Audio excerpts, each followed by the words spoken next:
Feast TV is brought to you with the support from Missouri Wines, IKEA, Caldy's Coffee, Old Time Produce, and the Raphael Hotel. Say cheese, everyone. This is the dairy episode. I'm Cat Neville, and this is Feast TV.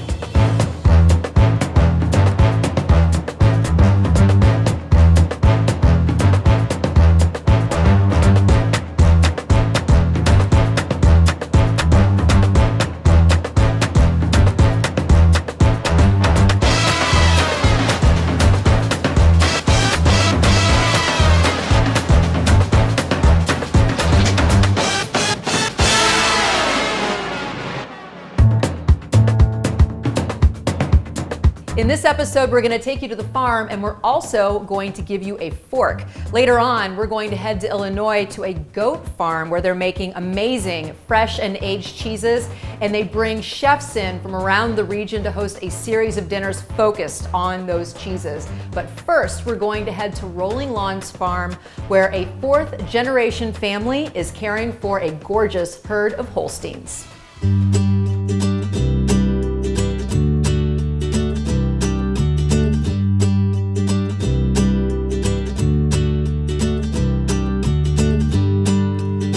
I am here in southern Illinois at Rolling Lawn Farms, where the fourth generation of dairy farmers is transforming the way that they do business.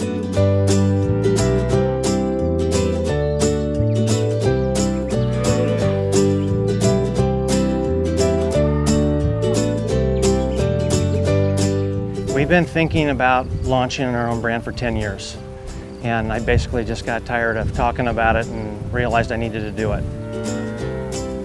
I'm the fourth generation dairy farmer here at Rolling Lawns, established 1910. My great-grandfather, Samuel Smullinger, started it, passed it on to my grandfather, and then my dad was the guy that took the farm from good to great, in my mind. My dad named the farm when he was 15 years old in 1952, and that vision came to him when he was walking across the pastures from the one-room schoolhouse that he attended, and he dubbed it Rolling Lawns Farm. And so it's really important to me to continue that legacy that my dad started a long time ago.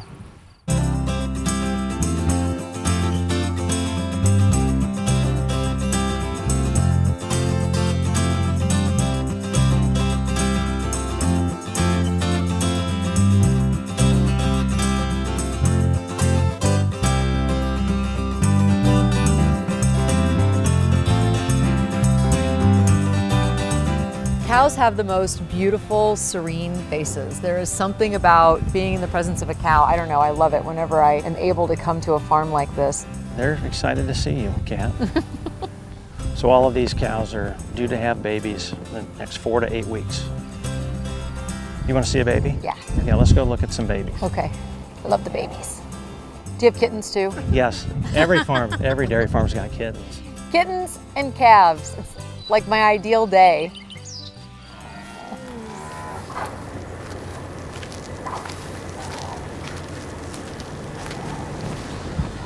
So this is the newest member of the family at Rolling Lawns, a little heifer calf. She probably weighs about 90 pounds and was born at 5:30 this morning.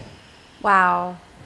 She is brand new, and she's standing. Look how strong she is. She took her first steps at about 30 minutes of age. That's incredible. It can never get old for you to see these new babies. Never gets old. Hi, baby. You are just a few hours old. Oh my gosh.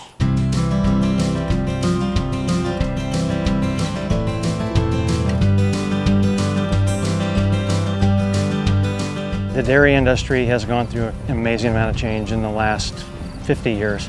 In the 70s, there were 600,000 dairy farms. Today, there are 43,000 farms.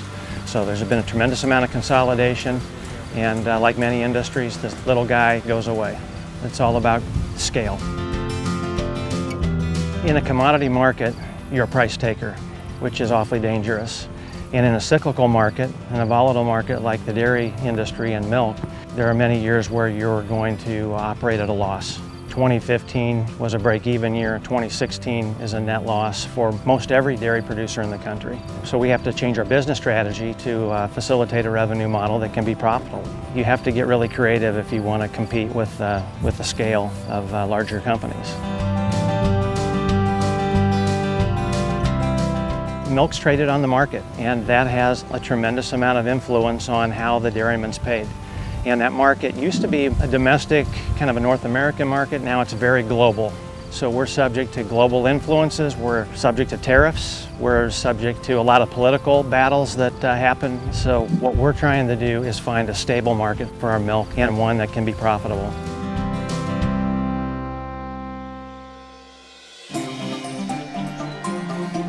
So Bingo will be 8 in October. She's beautiful.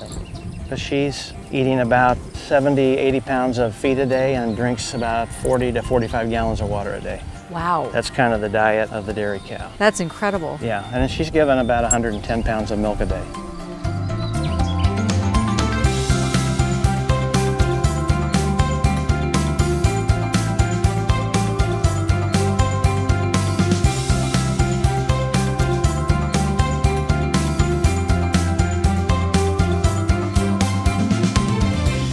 When you come out here and you work with the animals, I mean, how connected do you feel to your father, your grandfather, your great-grandfather? This is what I was supposed to do. I'm absolutely positive this is what the Lord intended me to do. And it took me a while to get back here. And there's a lot of country music songs that talk about the long winding road to where you're supposed to be. Yeah. And I certainly took mine. And it's like anything else, when you're a kid, you don't understand why it's important, Yeah. what you're learning. But to apply it now and carry on the legacy. Any farm family's got the same story, and you don't want it to end on your watch.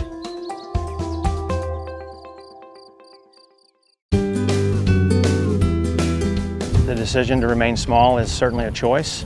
It's the one we want to make, and it's obviously very exciting to try and control our own future and make our own market, but it's also pretty frightening because it's kind of like quitting your job and just kind of stepping out there and looking for a new line of work, or to take your art or craft to market and hope people respond to it. It's so important for some producers, some farmers, to do what it is that you're doing. Yeah. Because it does create sustainability in the industry. There are some people who always want to be part of the commodity market, Right. but it's not sustainable for a number of farmers. And so I think that when people like you take these kinds of risks, it shows other folks what is possible, and it helps lead the way. It's an important step that you took. I appreciate that. For this family, I think we're on the right approach, so we'll see how it works out.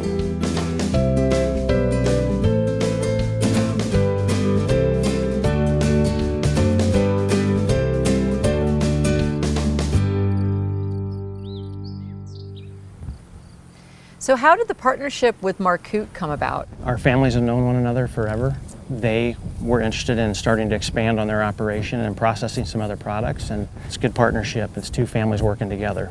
So Rolling Lawns is maybe 15 minutes away from Marcoot. That's where we're gonna go next to see your milk being bottled.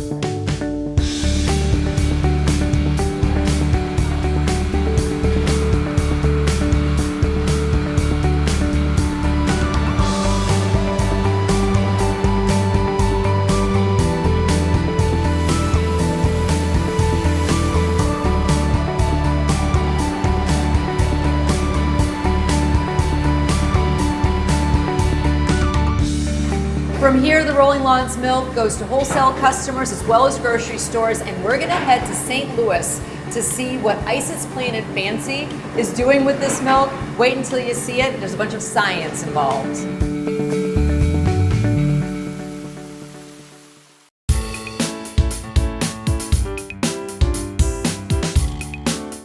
From the farm to the ice cream shop, we're here in St. Louis to check out one of Rolling Lawns' very first customers, Ice's Plain and Fancy. Let's go inside.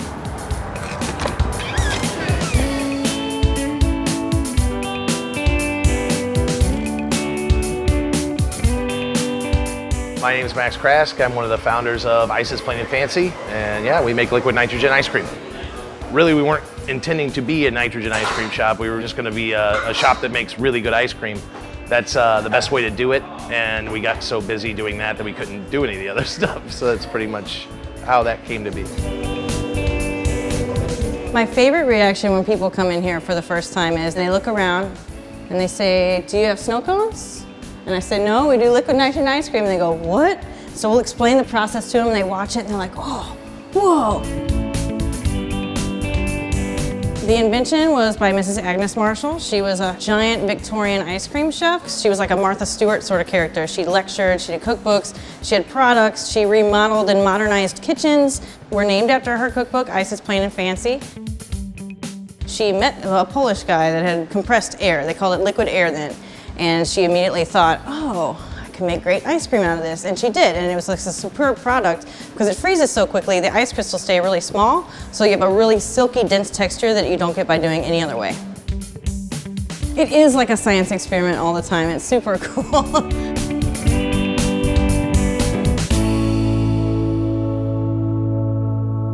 This is just so fun. The first time I came in here, I was like a kid in a candy store. It brings everyone back, and that's really the point of ice cream. You're treating yourself. All right. Okay, so show me how the magic happens. So, first thing we do, take our base and we'll measure it out. We're gonna make a regular, so we'll put in a little 8 ounces. So it comes up to about a scoop and a half, 2 scoops. We'll add some mint in here. And this is creamed mint, the real stuff. Yep. It's your hand chopped chocolate. Hand chopped chocolate. Awesome. Hang it on this guy. Start him on low. The first one we measure, you can't really see it. You'll see, so we just kind of like get used to the weight. Surprise! And it's cold. I can feel it. It is It's cold. like this cold vapor. Give him a minute. You can hear it start to work. You can't really see what you're doing, so you just kind of have to listen to the mixer. Just gonna torch it a little because it sticks to the sides.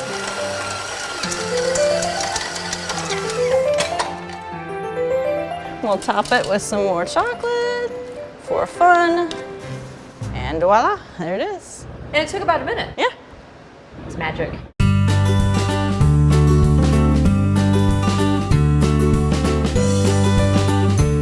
When I started the shop, I almost took for granted that, sure, I'll be able to roll right into having a dairy that could provide me with a single source milk from one farm, because that's what I wanted, and found that that's just not something that exists. You can't find it. So for about 2 years, I've been pretty much constantly searching for some way to get a farm to do something that we can work with.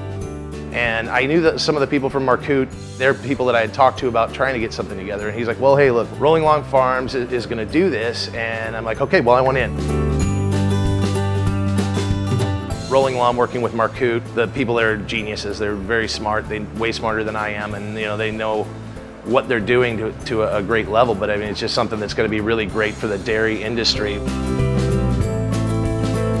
We use Rolling Lawns, creams, and milks in anything that we can. So our hot fudge is made with it, our hot cocoa is made with it. It is serious, like drinking chocolate almost. And it's so good. It's like velvet. It's like drinking chocolate velvet. You can absolutely taste the difference between like a grocery store milk and a milk from Rolling Lawns. I have become such a milk snob now. I used to be totally fine with like my little gallon at the grocery store, and now I'm just like, what is this? Don't give me this. I need my Rolling Lawns.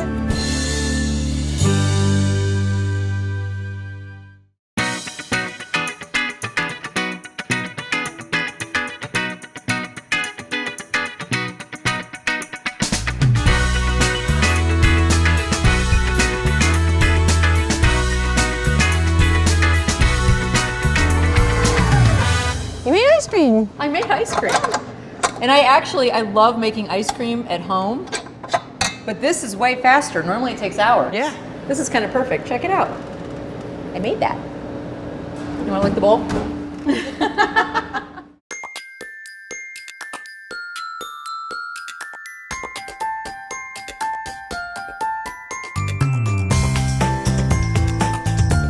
Being a chef and working with the farmers is just a great experience. The superiority of the product. I mean, if you taste Rolling Lawn's milk next to anything else, you're gonna be like, oh, well, And then a farm like Rolling Lawn, you go out there, the cows come running up to you and you can hug them and hang on them and stuff. And he's got generations next to each other that are just hanging out. Knowing where my stuff comes from, especially when it has to do with animals, is very important to me. And those cows are treated like better than I am by anyone.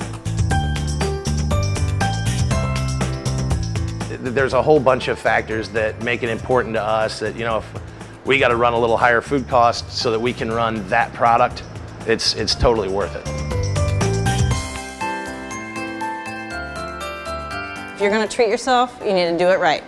Pay the extra dollar, we'll pay the extra dollar. It's gonna just be the best ice cream you've ever had.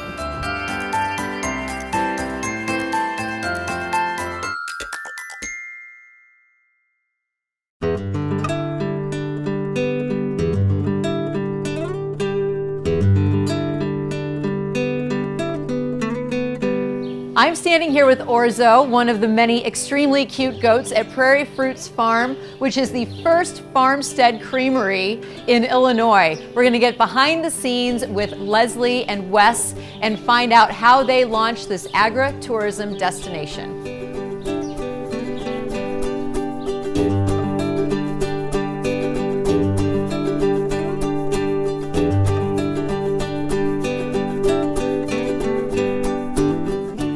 First off, tell me how the farm came to be. Well, we moved here in 2003 from Madison, Wisconsin. I grew up on a little fruit farm, but we also had animals. I milked a cow when I was a kid, and we had some goats.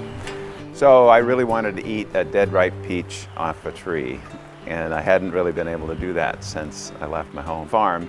And buying supermarket peaches was just no substitute. Yeah, so, definitely. We planted about 2 acres of fruit trees and berries, and got started with that in 2004.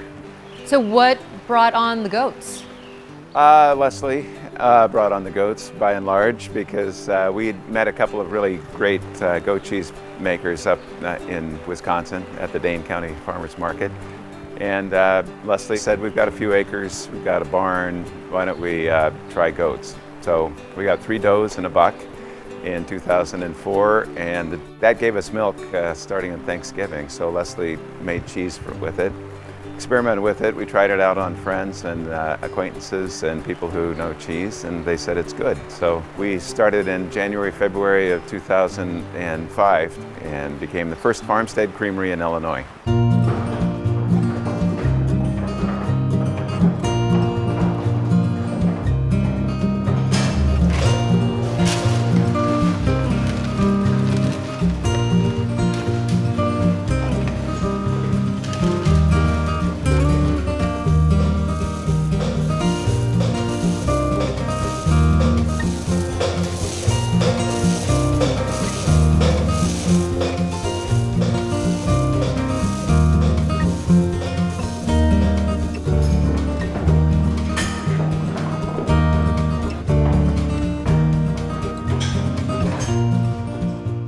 We make about 9 different kinds of cheese, all from goat's milk.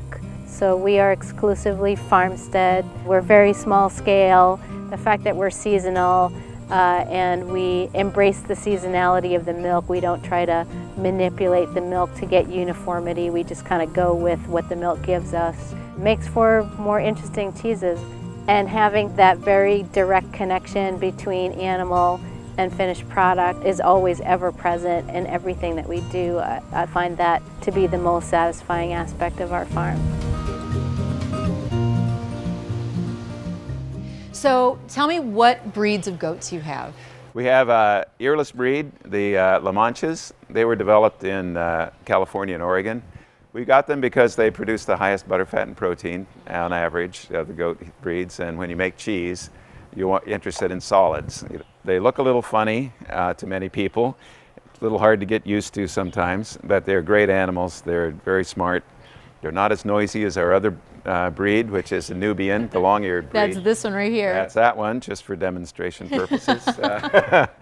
If you've never met a goat, come to a place like Prairie Fruits Farm and see just how incredibly sweet and interactive these animals are. Yeah.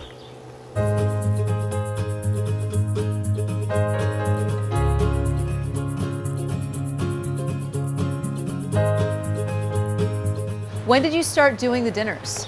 Well, we started the dinners in 2008, and really the basis for that was we met a lot of other farmers, small farmers in Illinois, and we knew there was great products being generated by those farmers. So we felt like we should highlight those in some way. And it seemed like the best way to do that would be to actually have people come see how the food's produced and have their minds open about what the issues are with food production, but also taste really, really good food and meet other people. The idea behind the 100-yard dinner came about fairly early on in the evolution of our farm-to-table meals. We said, okay, the ultimate challenge would be to create a very diverse 5-course meal from ingredients grown or raised within, and we just sort of randomly selected 100 yards of where the guests are going to be eating, and that was the challenge. And every year we've done different things to meet the challenge.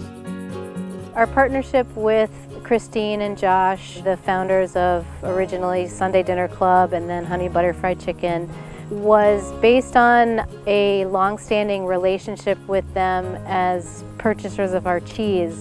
And they started coming here very early on in the life of our dinners on the farm, and we've had them every year. Wes and Leslie kind of created this really neat series of inviting chefs down here to the farm. We were very honored to come down here. There's nothing better than their cheese and the stuff that they grow here on the farm. Today we're doing brunch pizza, just incredibly delicious. So we made a really long, slow fermented dough that has great flavor. We're going to make a flatbread with some goat sausage that we made ourselves, a little bit of roasted tomato sauce with tomatoes from the farm, and then one of Leslie's beautiful cheeses that will be put on top of that. We're also going to do a chicken confit hash. We're trying to do everything and as much as possible as we can from within 100 yards of the dinner table. To really see it and really connect with the farmers and with the food is just a meditative and important experience for people to have. I know it has been for me.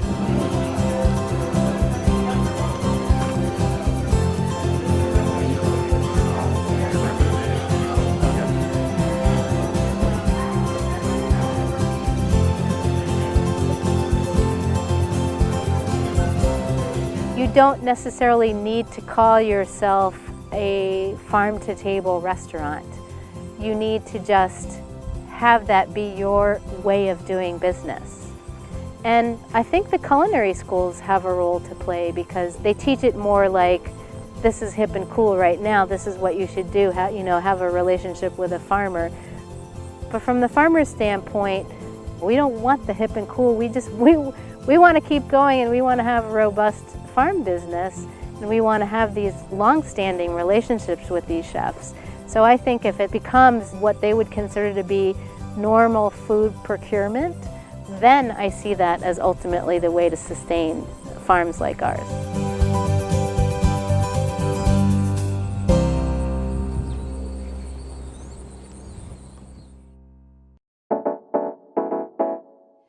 So in this episode, I wanted to find a recipe that really highlighted the beautiful milk that was made at Rolling Lawns Farm. So I am making a clam and shrimp fettuccine dish with a saffron cream sauce.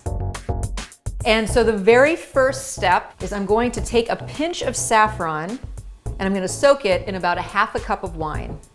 And you do this to extract the color and the flavor. If you just add saffron to a dish, you won't fully express what it really can bring to something. The aroma is amazing. I'm going to be pairing our pasta with a vignole from Robler Winery. This happens to be a dry vignole, and it's going to pair really, really well with the seafood and the cream. So I'm just going to set this aside, and next I'm going to clean my shrimp.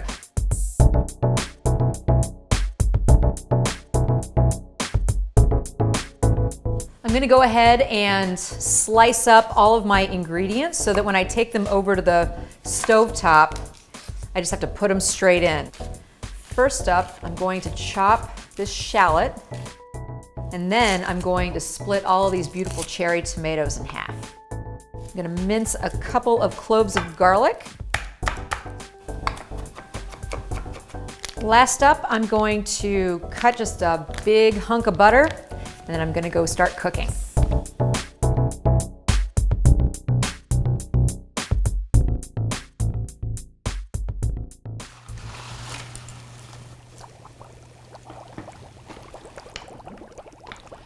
I've just added my fettuccine to heavily salted boiling water.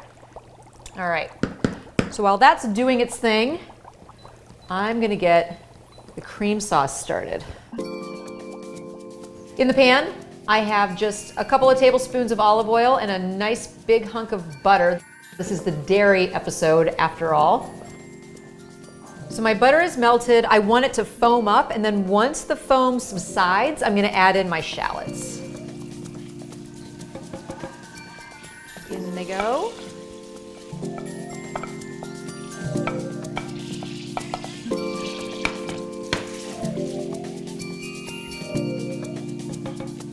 My pasta's finished, so I'm gonna go ahead and drain it real quick and come back and add my garlic.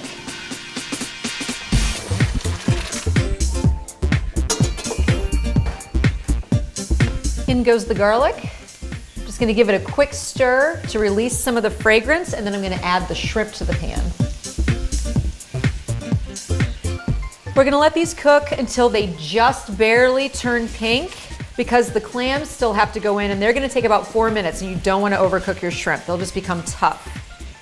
I like a little bit of spice in this dish, so I'm going to add a good pinch of just red pepper flakes. Then I'm gonna put in the tomatoes and the wine and saffron. All right, it's that time. We're gonna add in the clams. And then you wanna cover this very tightly so that they steam about 4 minutes, and it's gonna be done.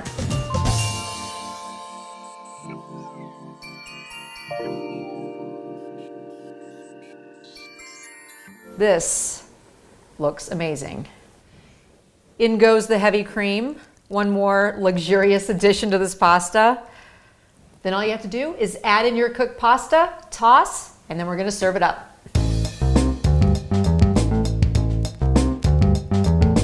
The aroma of this pasta, it's lovely. The saffron, but then also just that briny sweetness of the seafood.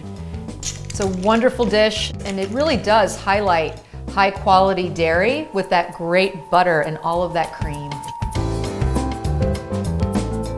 And then I'm gonna top it with some Parmesan Reggiano and some parsley. I love making this recipe. It's easy and luxurious, and it's gonna go beautifully with this vignole. It's a perfect match for something that is so rich and creamy and decadent. Cheers, and I'll see you next time.